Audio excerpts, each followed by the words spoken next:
Hi everyone, welcome back to my channel, The Mystic in the Woods. I'm Kate, and today I want to talk about how to be more intuitive, or more specifically, how to heal your relationship with your intuition.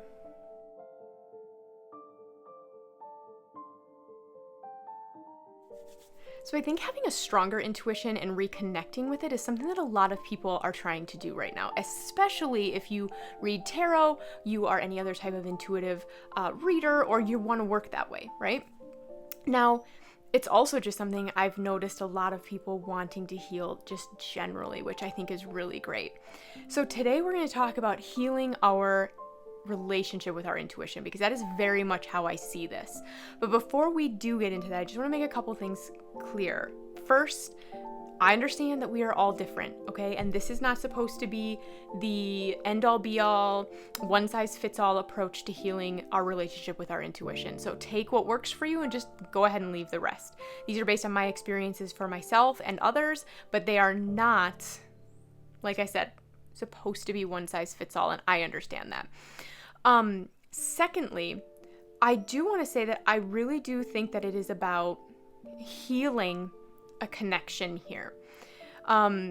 Over the course of, the last couple thousand years of human history, I think we've all been through quite a bit of programming that has separated us from our intuition. So that's what we're really going to be talking about here in this video. Now, the first thing we want to talk about is, what does it even mean to be intuitive? What is intuition? And everybody's going to have a different definition of that, and that is okay.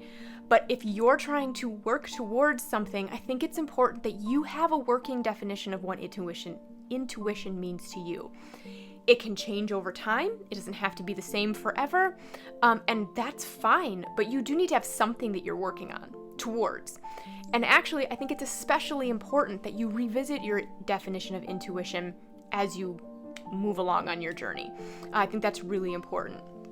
But you still need to have a working definition, something so you know what it is you're even working on, right? So for me, it's just kind of that internal gut feeling when we know something without having to think about it, without any reason to know something. That's kind of that intuition, that sure internal feeling about what is right for you. Now, some people will separate out intuition from psychic abilities and from the clairs. You can certainly look at all the clairs, clairaudience, clairvoyance, all these things when you're working on your definition of intuition. But do remember that intuition is going to be a little bit different for everybody. How it shows up in your body is going to be different than how it shows up in my body. Whether I am very visual and I see things and you hear things, everybody's going to be a little bit different. And I think that that's beautiful. So don't get caught trying to be just like somebody else, okay? So, intuition is something that I believe we all have, and we are all doing all the time, just like breathing. If we're not breathing, we're not alive, okay? Now, just because we're breathing doesn't mean we're necessarily breathing as effectively as we could be. Injury, physical injury to the body, trauma of any kind, things like pregnancies, just habits over time can all change how effectively we breathe. But we all breathe all the time, even if we're not thinking about it. And we can also bring our attention to our breath and breathe intentionally. We can purposefully breathe in, we can purposefully breathe out, or we can let it run on autopilot. And I find intuition to be very much like that. It is always happening, but sometimes I can bring my attention to it and I can do it on purpose. Now, breathing is so important to your physical health that every time I have worked with a physical coach, whether it be a physical therapist of any kind, whether it be like yoga or martial arts or something like that, one of the first things we work on is how to take an effective breath, a nice big effective breath, and how to match it with the movement so that the movement can be more effective. So just like where we may have a physical injury, so let's say we break something, and it has to be surgically repaired, and then it has to heal, and then we have to potentially go to physical therapy to help everything work the way it's meant to work again. And then whatever we were doing when we got injured, we may have some fear around now, so then we're going to have to work on that fear. Intuition is exactly the same in my book. I see healing this wound, healing this relationship with your intuition as those three things. We need the surgery or the medication or whatever to help heal whatever wounding it is that has caused this separation in the first place. We need to integrate it back into our daily life through some type of physical therapy for our intuition.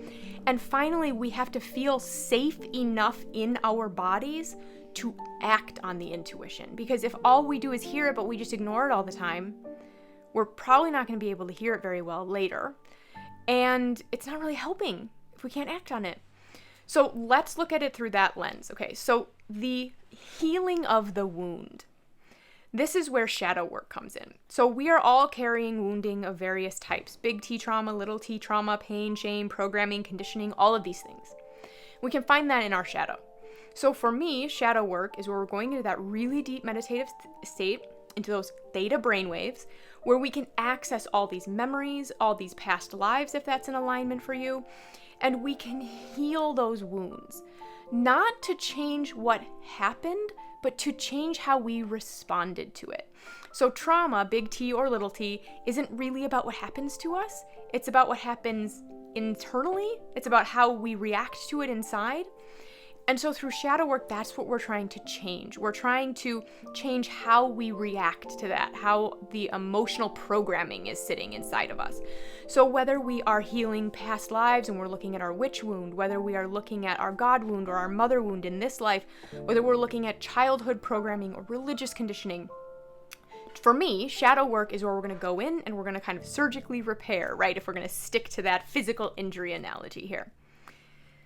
Then we have to start to integrate that into our daily lives. Now, these things can all be happening simultaneously, so keep that in mind. And it's cyclical. In my opinion, we work very heavily on healing for a period of time, and then we come out of it and do something else. And then, we come in and out of these very deep healing cycles in our lives. So, shadow work, heal the wound. Then we get into this integration idea. For me, this is where daily draws and journaling are really important. Regardless of whether it's intuition or something else I'm trying to heal through shadow work, the shadow work is fantastic, and it helps us to heal those wounds. And then once we've brought it up to the surface and we've started healing those wounds, journaling and daily draws can be instrumental, just absolutely fantastic for now keeping that at the front of our mind as we work through the day and getting more layers, more integration, more understanding about why we don't feel safe to be intuitive, why we don't believe we're intuitive, whatever these wounding, these conditionings, things, patterns are that we're looking at. So I like to do a daily draw and journal on that, ideally, during this time. But the third piece is also where we need our physical bodies to feel safe enough to act on our intuition. And I think for a lot of people, me included, but maybe especially, this is the hardest part. Recognizing the intuition is one thing, acting on it is a completely other thing. Nervous system healing, inner child healing, helping our physical bodies to feel safe enough to trust and act on that intuition is really hard. And so that's where we really get into all of those nervous system healing techniques that can be really, really great. So I want to just talk about a few specific things, like specific little exercises or whatever. First of all, of course, daily meditation. Okay, now I know that meditation is not for everybody in the typical sit down and clear your mind kind of meditation. However, if you want to be able to hear your intuition and you want to be able to separate it out from anxiety or from something else, meditation's really helpful. It can be moving meditation, guided meditation, any type of these meditations that work for you can be really, really helpful, because what we're trying to separate out is what does intuition feel like in your body. So even if you are somebody who can see things or hear things or whatever, how it feels in your body is what I find for most people is how they tell the difference between what is intuition and what is not. So for me, this will be very different for everybody else, and that's fine. For me, intuition always comes with a calm body. I can feel a physical change in my gut.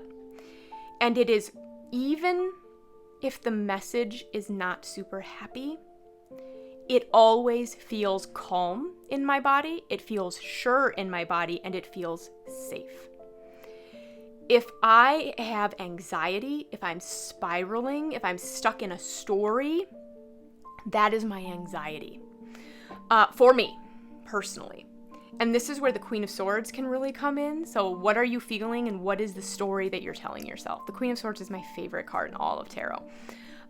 Because what you're feeling and the story you're telling yourself are two different things. And being able to separate those out, I think, is a really helpful piece of knowing what is your intuition and what is something else.